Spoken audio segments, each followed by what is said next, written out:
Hello everyone, good evening. Welcome back to my YouTube channel. I hope you all are doing great. I am also fine.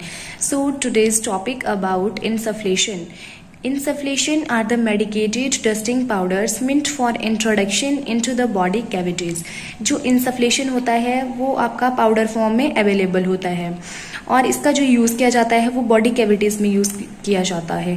For example आपके nose में, throat, year, vagina, ये जो आपकी cavities होती हैं इन cavities में आपके इंसफ्लेशन का यूज़ किया जाता है. किसकी हेल्प से यूज़ किया जाता है इंसफ्लेशन का?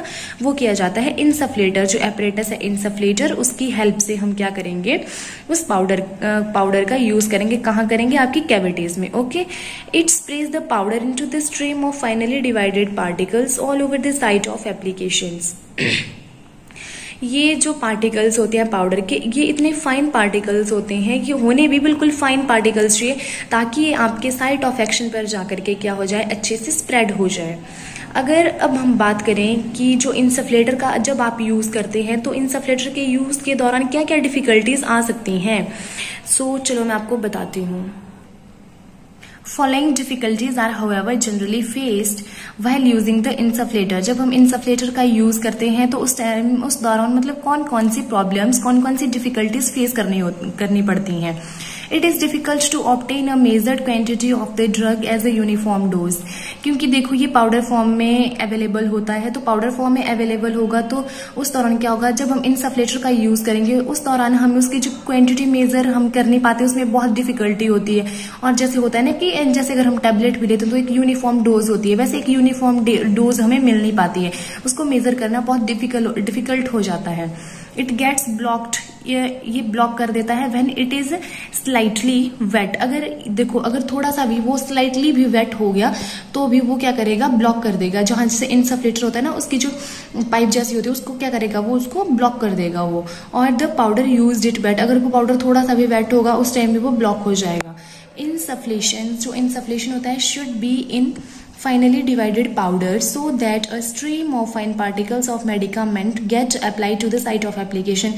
वही जो मैंने आपको पीछे बताया था कि जो इंसफ्लेशन होता है वो इतने, उसका जो पाउडर होता है ना, जो इंसफ्लेशन पाउडर जो होता है वो इतना फाइन होता है, वो बहुत ज़्यादा फाइन पार्टिकल्स होते हैं.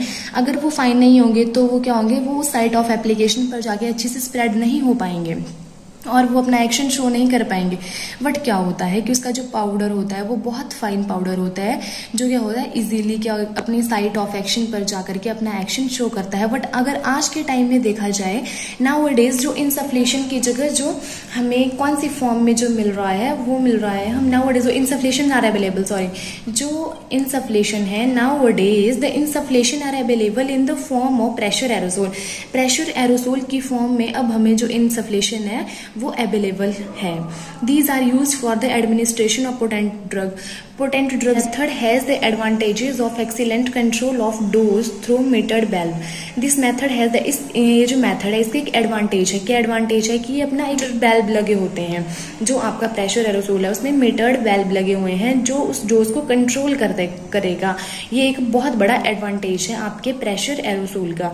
It also protect the product from external environment. Main जो एडवांटेज है वो यही है इसकी कि ये क्या करेगा, प्रोटेक्ट करेगा एक्सटर्नल एनवायरमेंट से. किसको? हमारे प्रोडक्ट को. जो मेन क्या है एडवांटेज है. जो आपके इंसफ्लेशंस हैं उनका जो यूज किया जाता है to produce a local effect. Insufflation क्या करेंगे, आपका लोकल इफेक्ट शो करेंगे as the treatment of ear, nose या थ्रॉट इन्फेक्शन हुआ होगा विद एंटीबायोटिक्स.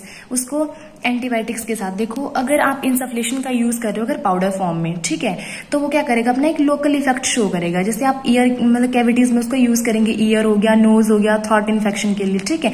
बट अगर आप एंटीबायोटिक का यूज कर रहे हो, अगर आप उसको ले रहे हो, इनटेक कर रहे हो, तो वो क्या करेगा, अपने सिस्टेमिक इफेक्ट शो करेगा. अगर आप एंटीबायोटिक लेते हो तो वो क्या करेगा, एक सिस्टेमिक इफेक्ट शो करेगा और वो सिस्टेमिक इफेक्ट शो करेगा और आपके गट में जाके वो क्या करेगा, डिस्ट्रॉय हो जाएगा. ठीक है, गट मीन्स आपके इंटेस्टाइन में जाके, आपके स्टमक में जाके वो क्या हो जाएगा, उस टाइम वो डिस्ट्रॉय हो जाए. आई होप आपको ये वीडियो अच्छा लगा होगा. अगर वीडियो अच्छा लगा होगा तो वीडियो को लाइक करना, शेयर करना और चैनल को सब्सक्राइब करना ना भूलें. Thank you.